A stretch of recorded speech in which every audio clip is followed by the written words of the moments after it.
This is written by Debussy to his daughter, and it's a little kid practicing, for instance, charity exercises, which go like this.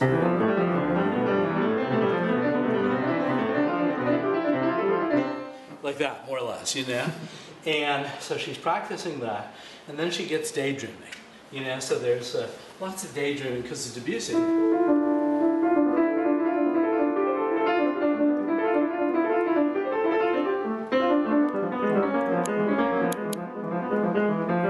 Daydreaming. And so then it comes back again, her theme, which is that sort of, that children's scale.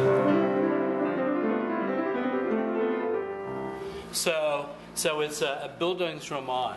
It's a novel of growth. It's a song of growth, and then it finally ends with a bang.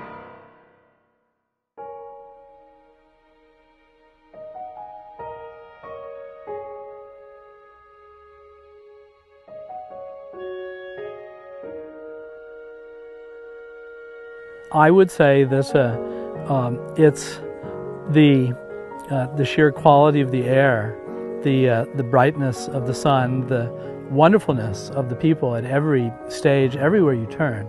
It catches you by surprise. It's so unusual. It's so very tribal, I suppose. It's very like the great ethnic peoples of the world, whether they're Celtic and they're Welsh or they're Irish, or whether they're Italian and they're amazingly warm and welcoming.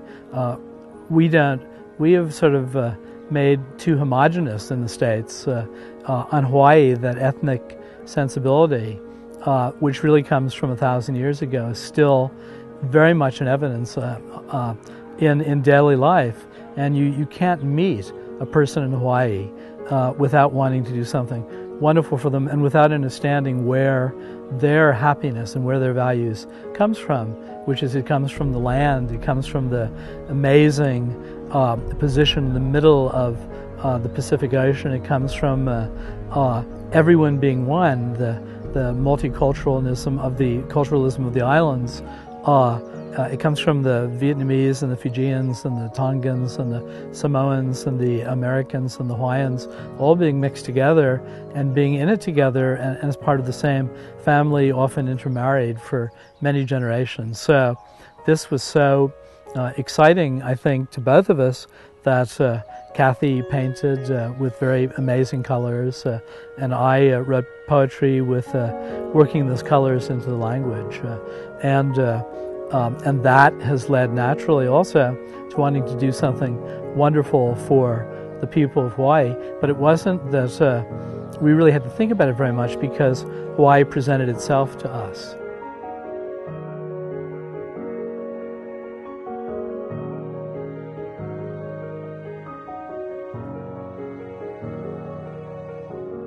I mean, in many ways people say you can't go home again.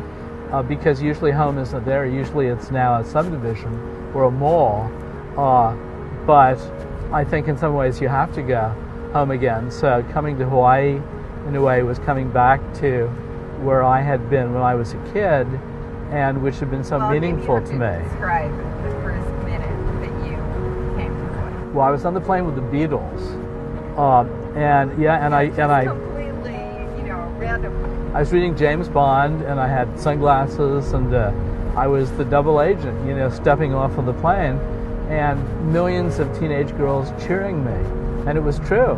And so this guy shoves me and says, "Out of the way, kid," and it's John Lennon, And I guess the girls weren't there for me, the suave double agent, but it was a wonderful beginning.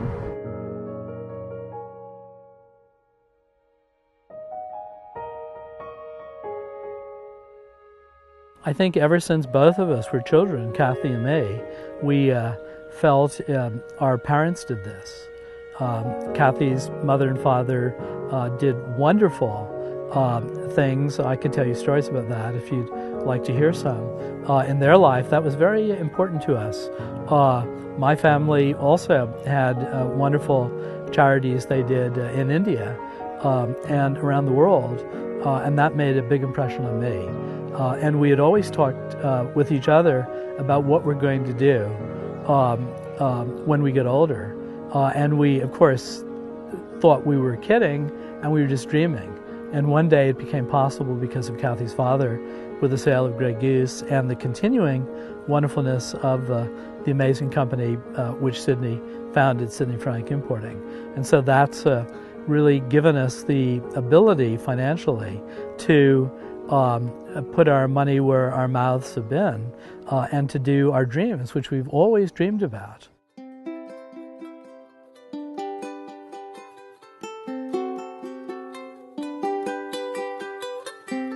They really are the mountains of the devil, you know.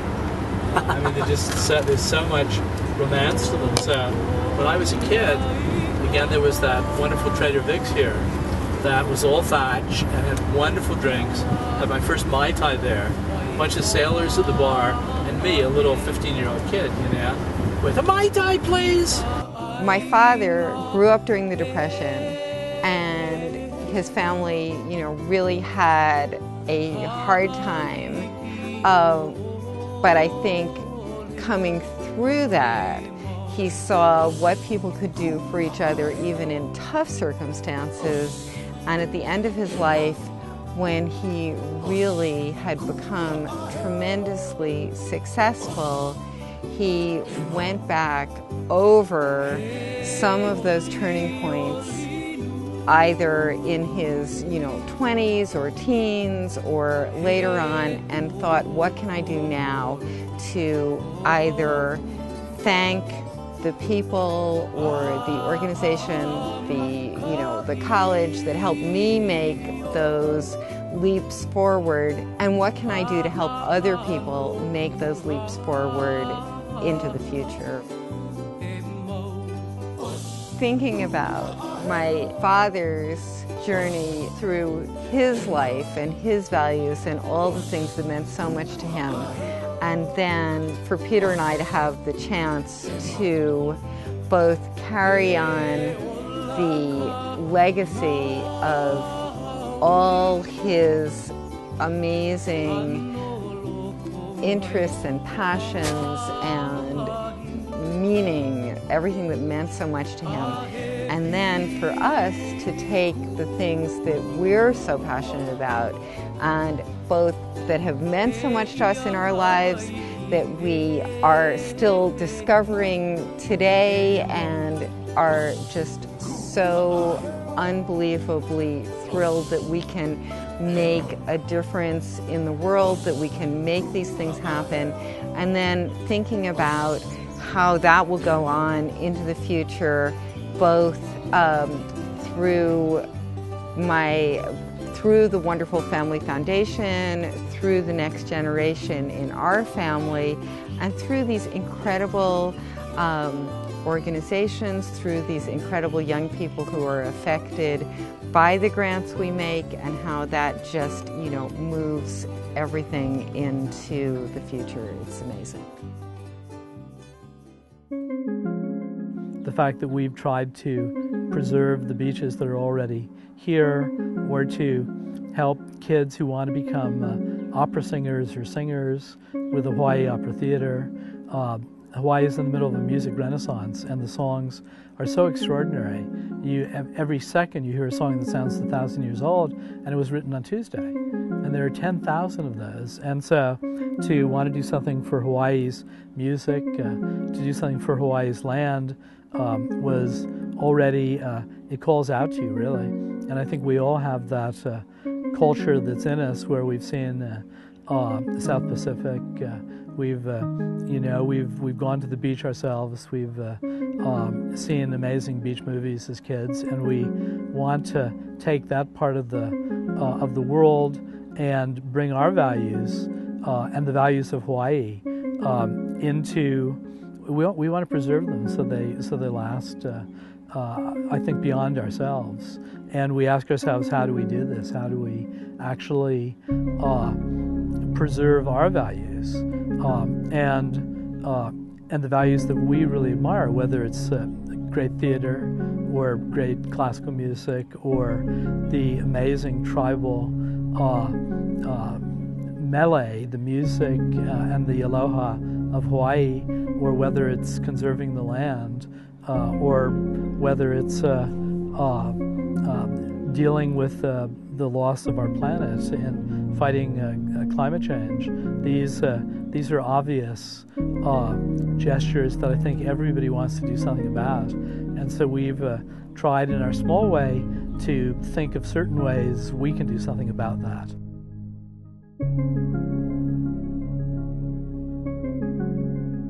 So just basically there was this amazing green sea fading into the musky blue of infinity. You can see as far as you can see, and farther of course. You can see into the offing, you know, that wonderful place over the edge of the earth where everything important really happens out of sight. And so it was the most magical moment of sort of waking up to the world.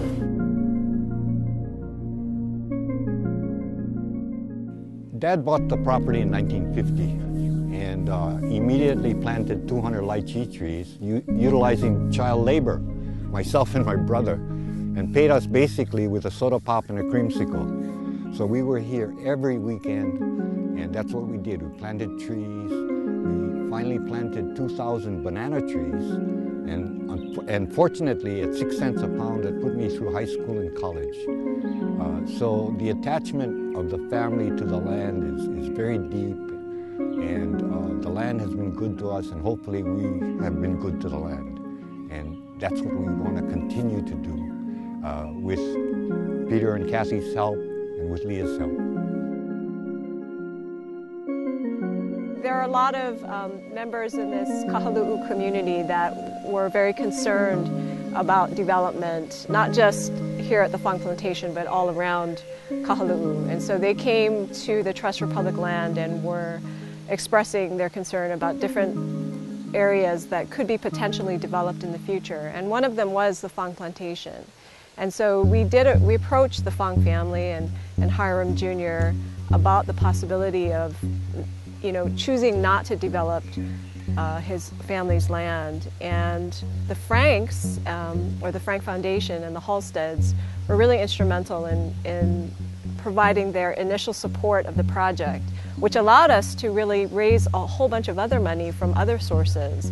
The state Legacy Land Conservation Fund, and also the county Clean Water and Natural Lands Fund. So the Halstead support of this project really allowed other agencies, state and county, to step up and support this community effort to really plan for no development. Instead of planning for development, we're planning for, you know, green spaces and natural areas like the FONG plantation.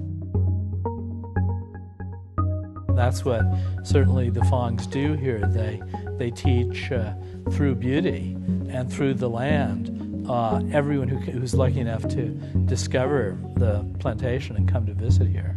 And then Leah, what Leah does is to help keep it, preserve it, you know, so that it will continue in the family forever.